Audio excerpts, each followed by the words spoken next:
I think a lot of people confused by the new Arabic name, El Hajj Malik El Shabazz. I've always had the name on my passport, Malik El Shabazz, only I only used it in the Muslim world. Well, Hajj is a title that is given to any Muslim who makes the pilgrimage to Mecca during the official Hajj season. One thing that I found in all of my travels was that all of the Africans, not only the Africans, but the Asians and the Muslims, look upon us as their long-lost brothers.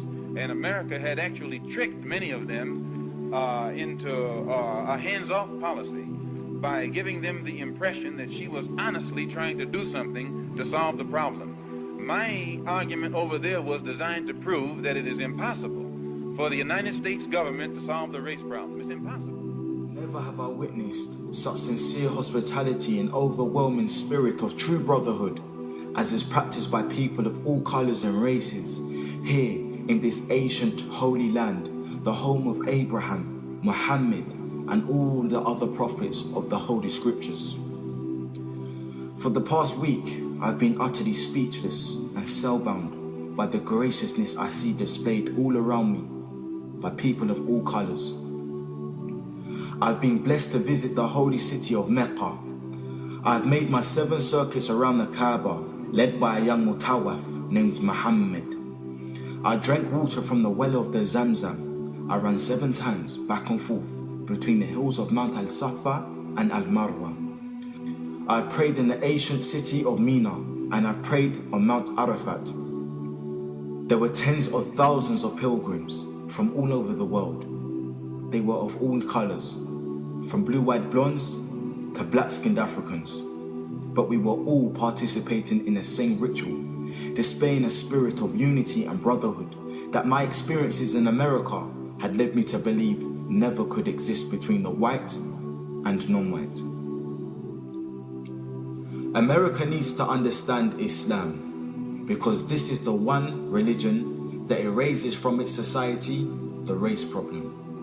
Throughout my travels in the Muslim world, I have met, talked to, and even eaten with people who in America would have been considered white, but the white attitude was removed from their minds by the religion of Islam. I have never before seen sincere and true brotherhood practiced by all colors together, irrespective of their color.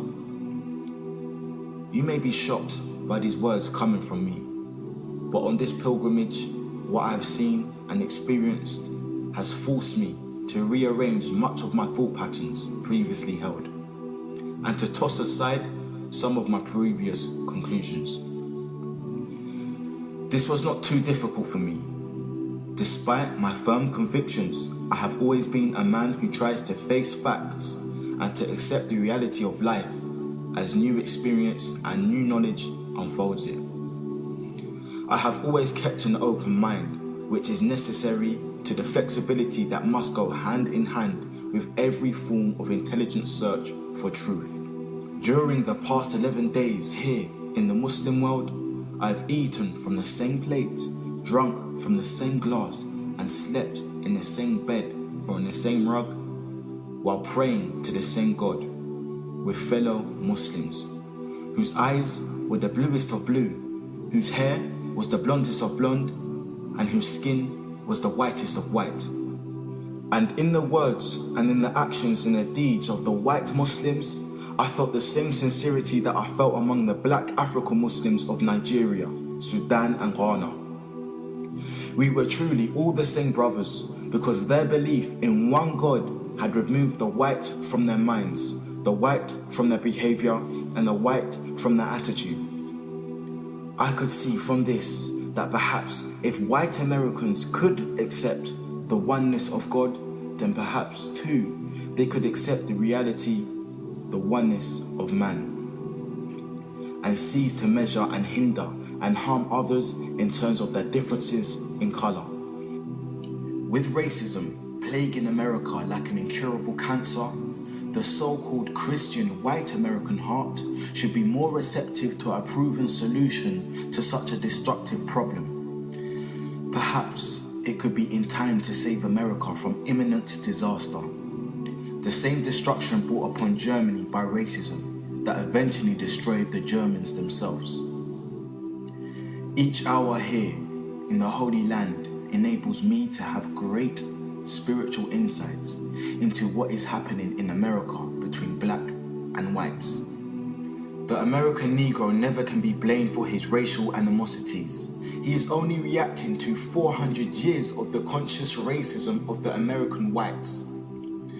But as racism leads America up to the suicide path, I do believe, from the experience that I've had with them, that the whites of the younger generation in the colleges and universities will see the handwriting on the walls, and many of them will turn to the spiritual path of truth, which is the only way left to America to ward off the disaster that racism inevitably must lead to. Never have I been so highly honored. Never have I been made to feel more humble and worthy. Who would believe the blessings that have been heaped upon an American Negro? A few nights ago, a man who would be called in America a white man, a United Nations diplomat, an ambassador, a companion of kings, gave me his hotel suite and his bed. Never would I have even thought or dreaming that I would ever be a recipient of such honors. Honors that in America would be bestowed upon a king, not a Negro.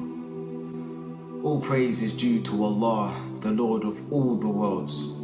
Sincerely, Al-Hajj Malik Al-Shabazz, also known as Malcolm X. So Malcolm became Al-Hajj Malik Shabazz, who made Tawbah. He took his Shahada, he performed his Hajj. He said, on my way back from Mecca, I visited 7 countries, and the CIA, and the FBI, and the International Interpol Police, and others plotted to try to kill me at least 5 times. You don't have to ask yourself why they were plotting to kill this man. If I recall, I pointed out that while I was at Mecca making the pilgrimage, I spoke about the brotherhood that existed at all levels and among all people who were there on that Hajj, who had accepted the religion of Islam.